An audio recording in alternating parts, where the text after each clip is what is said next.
What's going on, fellas? Thank you for talking about the Batman with me. Nice Thanks to see for you. having us, man. Paul, I'm actually going to come to you first. You have a really incredibly performed monologue late in the film and several just crazy, intense sequences along the way that really bring a lot out of you. I love to hear, did you audition with one of those sequences that makes it into the film? And when you did you know it was a Riddler role? I am so blessed, happy, and relieved to say that I did not have to audition for the film. I mean, yeah, and that's really a place as an actor where it's just thank goodness, because we've all been through the hundreds of auditions where it's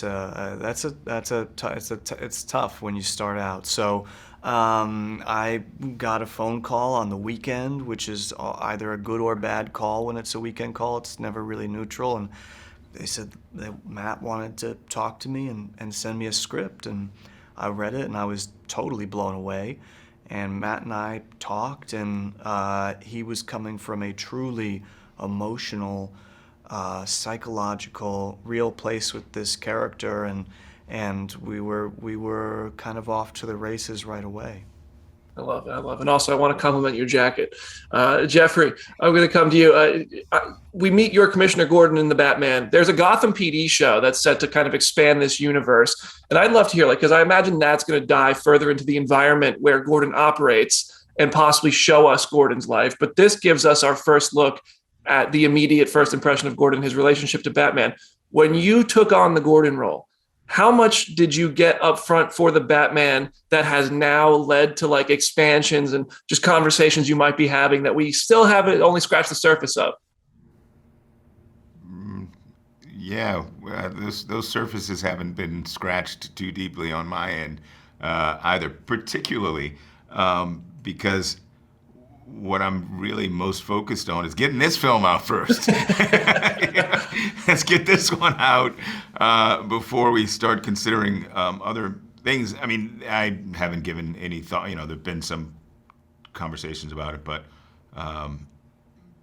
what I love about this, these characters and this franchise, is that, and I've been in some big franchises. Just did the latest Bond. Did a couple of those, Hunger Games. The passion for these films, the Batman films and the comics, is like nothing else I've ever experienced as an actor. And what I love, and we experienced this with Westworld too, is that fans are writers of these pieces as well, have whole narratives about the direction of the film and the nature of the characters and backstories that I think are as legitimate as anything that's written, in the comics or on a film script.